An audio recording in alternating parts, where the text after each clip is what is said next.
고린도전서 1장 4절부터 9절 말씀 보겠습니다. 그리스도 예수 안에서 너희에게 주신 하나님의 은혜로 말미암아 내가 너희를 위하여 항상 하나님께 감사하노니 이는 너희가 그 안에서 모든 일 곧 모든 언변과 모든 지식의 풍족함으로 그리스도의 증거가 너희 중에 견고하게 되어 너희가 모든 은사에 부족함이 없이 우리 주 예수 그리스도의 나타나심을 기다림이라. 주께서 너희를 우리 주 예수 그리스도의 날에 책망할 것이 없는 자로 끝까지 견고하게 하시리라. 너희를 불러 그의 아들 예수 그리스도 우리 주와 더불어 교제하게 하시는 하나님은 미쁘시도다. 아멘. 창세기 12장을 보면 하나님이 아브라함을 만나 주셨는데 그때 아브라함의 나이가 75세였습니다. 그때까지 아브라함은 자손이 없었는데 그런 아브라함에게 하나님께서는 큰 민족을 이루어 주신다고 약속하셨습니다. 하나님은 아브라함이 어떤 경우에도 의심이 없고 흔들림이 없이 하나님을 믿는 사람이 되게 하시려고 작정을 하신 것 같습니다. 그래서 75세 때에 큰 민족을 이루어 주신다고 약속을 하신 하나님이신데 75세 때에 그 약속을 이루어 주셔도 빠르지가 않을 것 같은데 99세가 될 때까지 하나님은 하나님의 약속을 이루어 주시지 않았습니다. 99세 된 아브라함에게 하나님이 다시금 나타나셔서 하나님이 하시는 말씀이 내가 너와 세운 언약을 이루어서 너를 크게 번성하게 하겠다.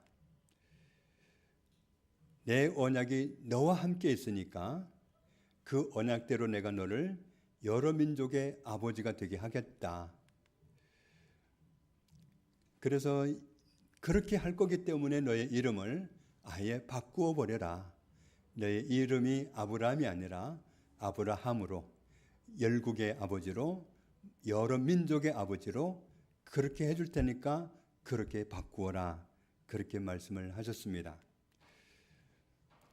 너를 심히 번성하게 할 것이고 너에게서 큰 민족들이 나오게 하고 왕들이 너의 자손 가운데서 나오게 하겠다. 내 언약을 나와 너의 자손 대대로 유효하게 해서 영원한 언약이 되게 하고 너와 네 후손의 하나님이 될 것이라 이렇게 말씀하셨습니다. 그리고 내가 너와 네 후손에게 네가 거류하는 이 땅 곧 가나안 온 땅을 주어서 영원한 기업이 되게 하고 나는 그들의 자손 대대로 너희 후손들의 하나님이 되리라 약속하셨습니다. 아브라함의 아내였던 사라와 관련한 약속도 다시금 말씀해 주셨습니다. 아브라함은 그날 하나님의 약속을 다시금 들으면서 그날은 좀 믿어지지가 않았던 것 같습니다. 본인은 나이가 99세니까 100살인 셈이고 부인은 89세니까 90살인 셈인데 이렇게 늙어가지고 어떻게 출산할 수 있겠느냐고 말씀을 들었습니다. 사라도 하나님의 말씀을 들을 때 웃음이 나왔습니다. 왜냐하면 사라는 생리가 끊어진 상태였기 때문입니다. 사라의 몸 상태로 봐서 하나님이 너무 늦게 오신 것 같죠? 그래서 사라에게는 출산하는 일이 없을 것 같은 그런 상황이었습니다. 아브라함도 사라도 본인의 몸 상태를 생각해 가지고 출산할 수 없다고 생각했지만 그들 몸에서 이삭이라는 아들이 태어났습니다. 이삭은 쌍둥이를 낳았죠. 먼저 태어난 아들이 에서였고 그 다음 태어난 아들이 야곱이었습니다. 하나님이 야곱의 이름을 이스라엘로 바꾸어 주셨습니다. 그래서 이스라엘이라는 나라 이름도 이 말씀 때문에 생겨난 이름입니다. 이름을 바꾸어 주시지 않았다면 야곱의 나라로 일컬어질 수도 있었을 텐데 이스라엘로 바꾸어 주셔서 이스라엘 민족이 됐고 이스라엘이란 나라가 되었습니다. 아브라함과 그의 후손, 야곱의 후손, 다른 말로 이스라엘의 후손들은 하나님으로부터 특별한 약속을 받은 사람들입니다. 어떤 약속을 받았느냐 하면 이 약속을 같이 읽겠습니다. 이 약속들은 아브라함과 그 자손에게 말씀하신 것인데 여럿을 가리켜 그 자손들이라 하지 아니하시고 오직 한 사람을 가리켜 내 자손이라 하셨으니 곧 그리스도라. 아멘. 여자의 후손으로 오시는 분, 히브리 말로 하면 메시아, 헬라 말로 하면 그리스도가 오셔서 우리를 죄에서 구원해 주신다 약속하신 말씀을 간직하고 아브라함의 후손들은 메시아를 그리스도를 여자의 후손을 계속해서 기다려왔습니다. 신실하신 하나님께서 약속하신 대로 예수님을 보내주셨고 예수님이 우리의 죄를 위해서 대신 죽어주심으로 우리를 우리 죄에 갇혀있던 곳에서 해방시켜 주셨습니다. 예수님은 하나님의 아들이신데 우리에게 자유를 얻게 해주시려고 오셨습니다. 그리고 예수님은 우리를 구원해 주신 후에 새로운 약속을 주셨습니다. 어떤 약속을 주셨느냐 하면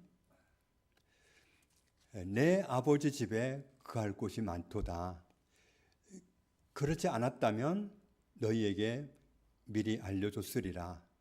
내가 너희를 위하여 거처를 예비하러 가노니 가서 너희를 위하여 거처를 예비하면 내가 다시 와서 너희를 내게로 영접하여 나 있는 곳에 너희도 있게 하리라. 이스라엘에는 이 말씀과 일치하는 문화가 있습니다. 결혼식입니다. 이스라엘에서는 결혼할 때 신랑 되는 사람이 신부 될 사람 집으로 갑니다. 그리고 거기서 결혼을 서로 약속하는 행동을 합니다. 신랑이 가지고 온 포도주를 마시게 하고 그걸 신부 될 사람이 받아 마시면 결혼 승낙을 하는 겁니다. 그러니까 승낙인과 동시에 약혼식이 되는 겁니다. 그래서 두 사람이 결혼을 약속하고 나면 신랑 될 사람은 바로 집으로 돌아갑니다. 앞으로 신부와 함께 살 집을 아버지와 함께 신랑은 건축을 합니다. 집을 짓는데 대략 얼마나 걸리느냐 하면 요즘처럼 건축 그런 문화가 발달되지 않은 시대였기 때문에 1년 정도 걸립니다. 집이 완성이 되면 신랑이 신부 될 사람 집으로 가서 결혼식을 하는데 이스라엘 결혼식은 밤에 있잖아요. 그런데 시간이 정해져 있지 않습니다. 요즘 우리는 결혼식을 하면 어느 장소에서 하고 몇 월 며칠에 하고 몇 시에 한다고 구체적으로 시간을 언급하지만 이스라엘은 시간을 언급하지 않습니다. 신부 집으로 가는 건 맞는데 날짜도 언급을 안 하고 시간도 언급을 하지 않습니다. 그런데 밤에 이루어집니다. 그리고 신랑이 오는데 신랑이 오는 시간이 결혼식을 진행하는 시간입니다. 신랑이 아주 늦게 와버리면 아주 늦은 시간에 진행이 될 수 있습니다. 신랑이 너무 늦게 왔다고 해서 늦게 왔다고 뭐라 하지 않습니다. 그래서 결혼식을 하고 신부를 데리고 자기가 지어놓은 집으로 가게 되는데 그런데 신부 집에 가서 결혼식을 하고 신부를 데려오기 위해서 신부집으로 갈 때 신부집으로 가는 날을 신랑이 정하지 못합니다. 아버지가 정합니다. 신혼집이 다 마련이 됐다고 해도 아버지가 다녀와라 그러면 가는 거지, 아버지가 아무 말을 안 하면 못 갑니다. 그렇다고 뭐 보내주세요, 가게 해주세요 그러지도 않습니다. 마음은 간절하지만 아버지가 됐다, 다녀와라 그러면 가는 겁니다. 예수님께서도 요한복음 14장 말씀을 보면 우리를 구원해 주시고서 말씀하시죠. 우리 앞으로 영원히 함께 살자. 마치 신랑과 신부가 혼인서약을 하듯이, 약혼식을 하듯이 그렇게 하시고는 아버지 계시는 곳으로 떠나시겠다고 하시면서 내가 아버지 집에 가면 거할 처소를 마련하마. 그리고 그게 준비가 되면 내가 다시 와서 너를 데리고 가리라. 신랑이 신부에게 약속하듯이 약속을 하시고 아버지 계신 곳으로 가셨습니다. 우리를 위해서 거처가 마련이 되고 다시 오실 텐데 신랑이 자기 마음대로 신부집으로 가지 못했듯이 예수님도 본인 마음대로 오시지를 못합니다.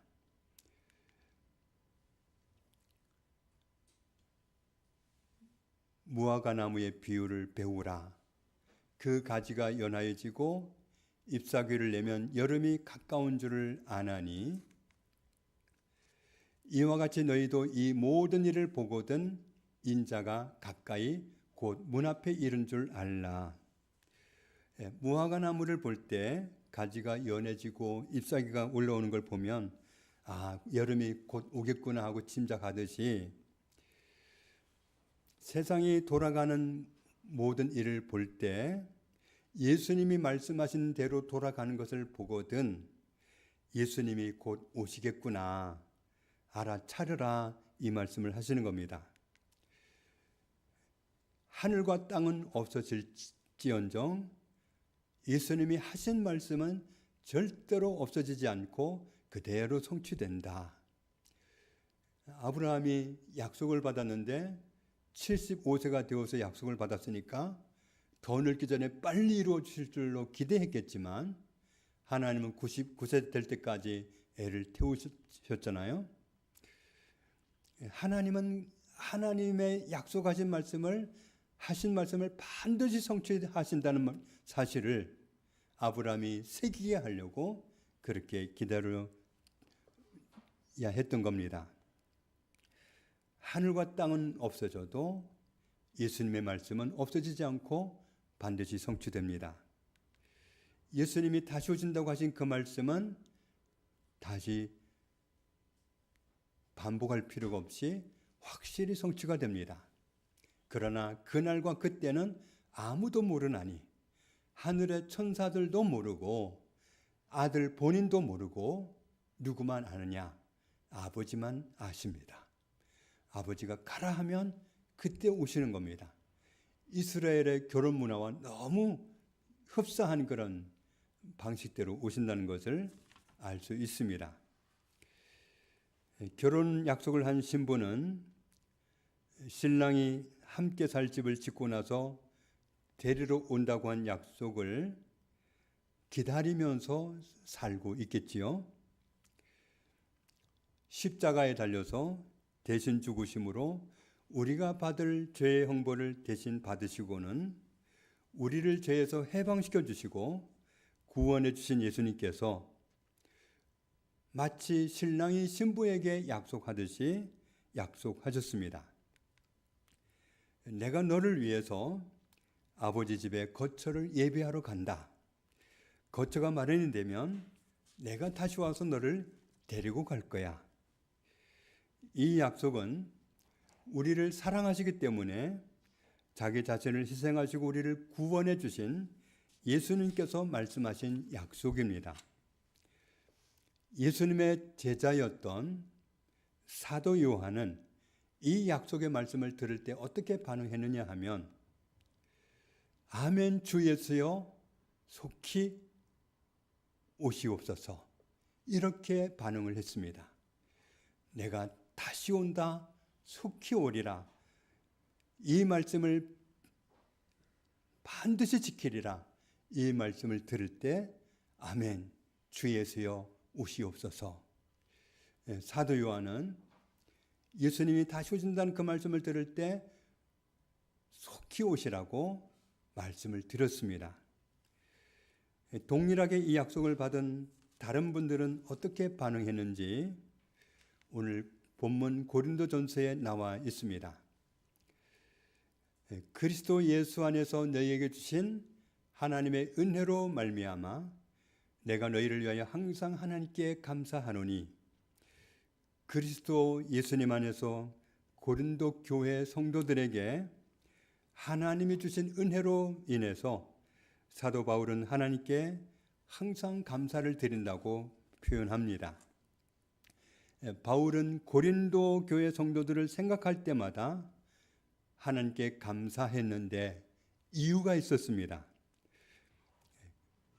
이유는 뭐냐 하면 고린도 교회 성도들이 주인 되시는 예수님 안에 있었고 그리스도를 통해서 베푸신 하나님의 은혜에 대해서 지식이 풍족했고 그리고 말로 잘 설명할 수 있는 증거의 말들을 갖고 있었습니다.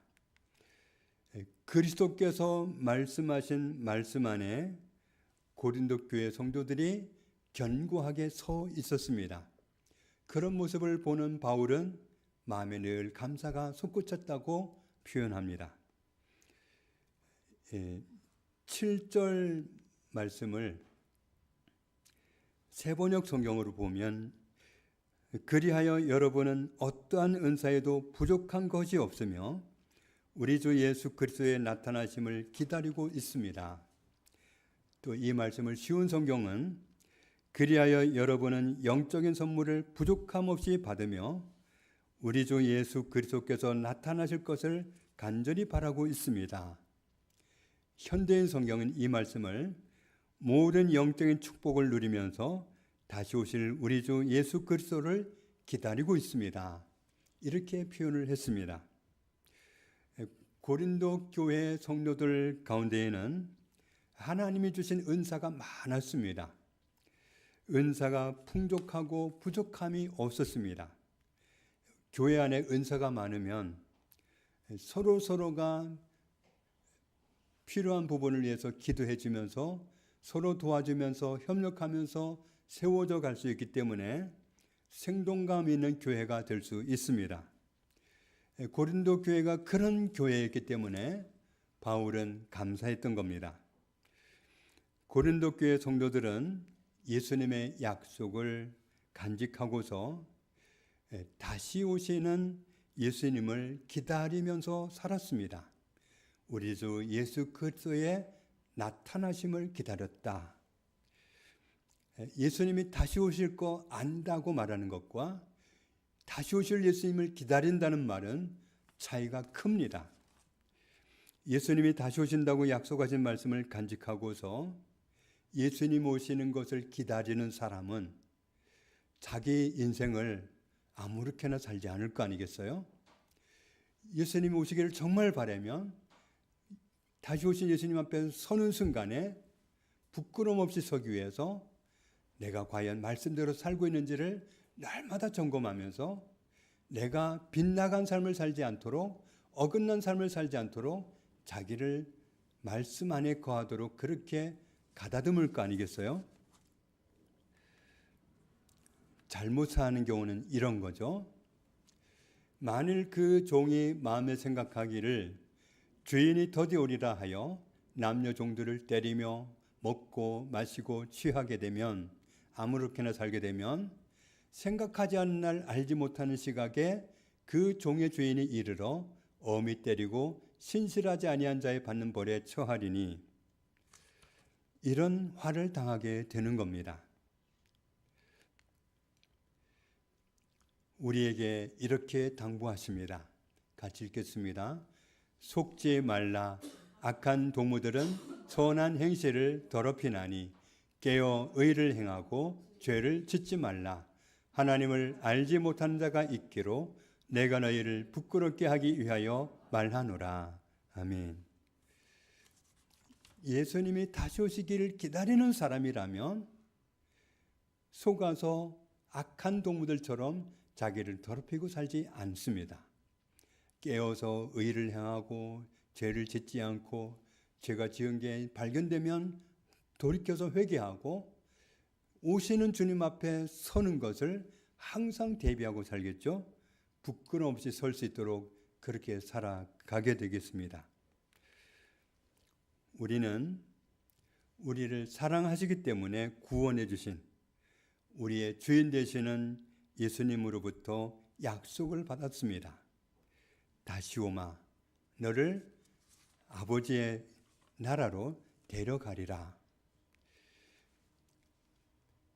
바람직한 신앙은 이 말씀대로 내가 받은 약속의 말씀을 붙들고 내가 받은 약속을 간직하고 그 약속을 기억하고서 주님이 약속하신 말씀의 내용이 뭐냐 하면 나를 데려가기 위해서 다시 온다고 하신 약속이기 때문에 예수님의 나타나심을 예수님이 나를 데리러 오시는 날을 기다리면서 사는 겁니다. 예수님을 기다리면서 살아가는 삶이 바람직한 신앙입니다. 고린도 교회 성도들은 그렇게 살았습니다. 예수님이 나를 데려가시기 위해서 다시 오신다고 약속하신 말씀을 들었으니까 예수님 오심을 기다리면서 사는 것이 바람직한 신앙입니다. 다시 오신다고 약속했는데도 안 기다린다면 바람직하지가 않은 겁니다. 결혼을 약속하고 집을 지어놓고 오겠다고 신랑이 떠났는데 그 신랑이 오기를 기다리지 않는다면 바람직하지 않듯이 우리가 거주할 처소를 준비하러 가셨다고 그래서 그게 준비가 되면 다시 오신다고 말씀하시고 가셨는데 그 약속을 알면서도 다시 오시는 주님을 기다리지 않는다면 바람직하지 않습니다. 우리는 다시 오마 하신 예수님의 약속을 기다리면서 예수님이 다시 오시기를 기다리면서 그렇게 살아가는 것이 맞습니다. 8절 말씀을 보면 주께서 너희를 우리 주 예수 그리스도의 날에 책망할 것이 없는 자로 끝까지 견고하게 하시리라. 우리는 스스로 잘 해가지고 하나님 나라에 들어가게 되는 것이 아니라 은혜로 들어가게 된다는 사실을 알게 해줍니다. 우리를 책망할 것 없는 사람으로 세워주시는 분이 누구냐면 주께서 그렇게 하신다. 우리 주 예수 그리스도께서 그렇게 해주신다. 우리를 구원해 주신 걸로 예수님이 끝내신 게 아닙니다.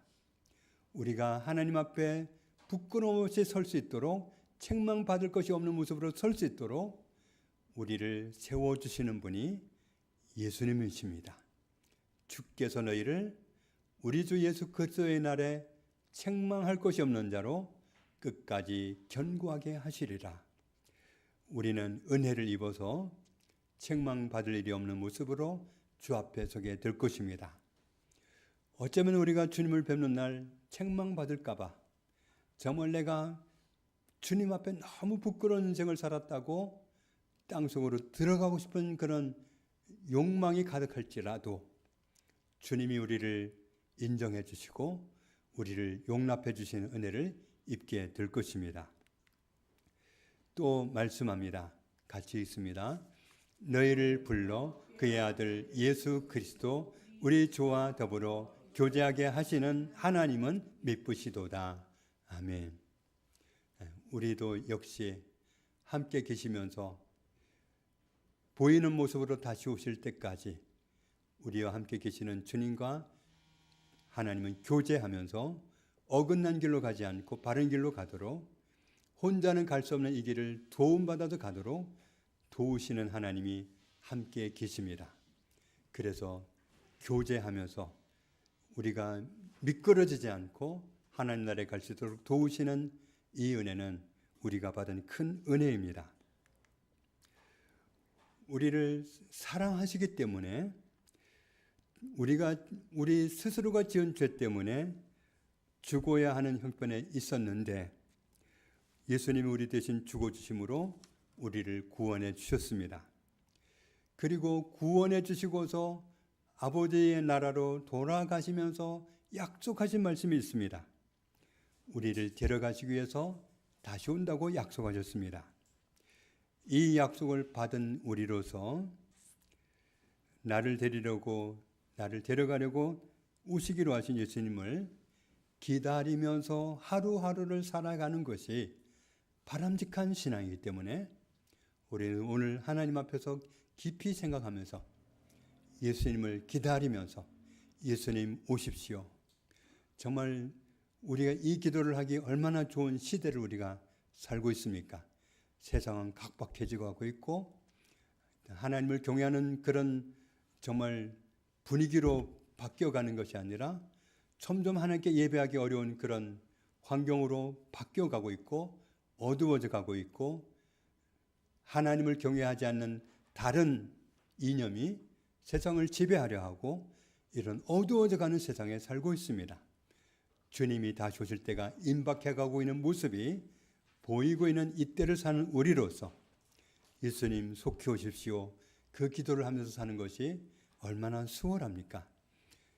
예수님을 기다리면서 살아가는 것이 바람직한 신앙이기 때문에 저와 여러분이 예수님이 다시 오시는 것을 날마다 기다리면서 오십시오 하고 말씀드리면서 살아가는 은혜 입은 저와 여러분 되시기를 주님의 이름으로 축복합니다. 하나님 아버지 감사합니다. 우리를 사랑함으로 십자가에 대신 달려 그 몸으로 우리 죄를 도말하시고 구원해 주시고서 아버지의 나라로 가셨는데 우리를 데리러 다시 오실 것이고 그러면 우리를 데리고 또 그리로 가신다고 하셨사오니 약속의 말씀을 받은 우리로서 날마다 순간마다 주님 오시옵소서. 주님이 필요합니다. 아버지의 나라로 가고 싶습니다. 그렇게 주님 오심을 기다리면서 살아가는 바람직한 신앙을 가지고 살아가는 저희들이 다 되게 하여 주옵소서. 예수님의 이름으로 기도합니다. 아멘.